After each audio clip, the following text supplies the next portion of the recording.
Micra update. It's been a while since I updated this, so engine is in the bay. Well, it's in there, but it's not, so it's got to move and come out again, sort of. So one spare weekend I had free, I mounted it in there, just to sort of, because I had the engine crane and I could do it, so I did it. So at the moment it's on that mount and the back mount, and then a piece of wood for that mount. Ran into a few issues, mainly one, the big one, being the crank pulley. So the crank pulley had on the engine, don't know what Nissan it's exactly off, but it's like it sticks out so far, way further than it should do. And I ran into an issue where, get a torch, it was hitting the chassis rail. I'll show you from the bottom. So then here's the problem I was facing. The crank, the pulley I have, hitting here, and also, the engine needs to go back a bit, which should be fine. You see the alternator in comparison.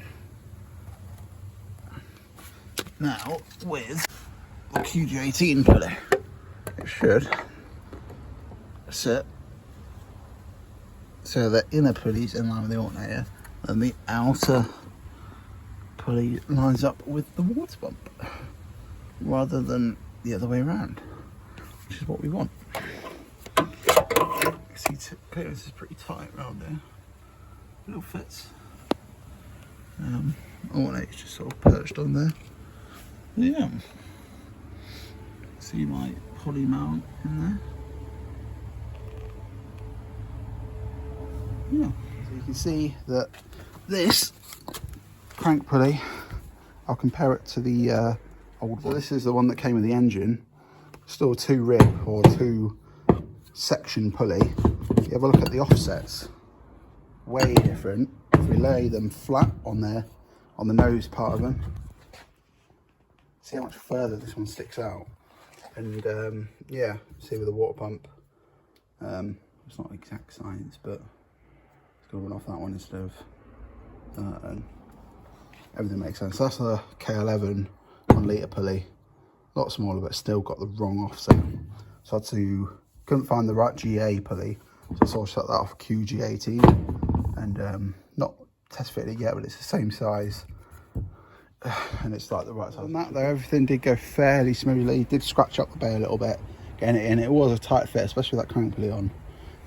Still need to work out with my heater matrix bypass. The engine should have more clearance than that, but I was gonna loop them.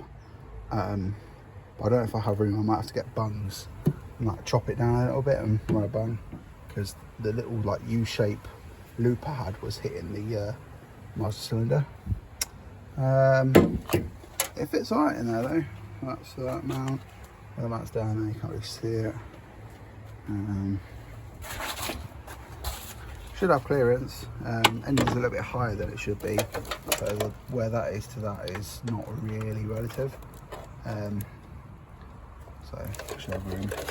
You can see with that there, this should move back a bit. But it does clear as it is, but it's very, very tight at the moment. We should have more room once the engine is in its correct position. Yeah, it's good in there though. I'm happy with how it looks, obviously other than the ugly exhaust manifold and alternator and the Dizzy. Yeah, it's weird to see this with an engine in after this long. Yeah, I think the colour choice I'm happy with as well. It's pink, bright, and then the black and silver is like kind of neutral, contrast each other quite well, I think. Yeah, that's pretty much it, to be fair. That's all I've done. I'm gonna sort getting that crank pulley in, and then figure out if I do have the room, then it'll be things like putting the radiator in, making the hoses for that, and all the loom, and yeah, but yeah, that's where I'm at currently. Yeah, thanks for watching.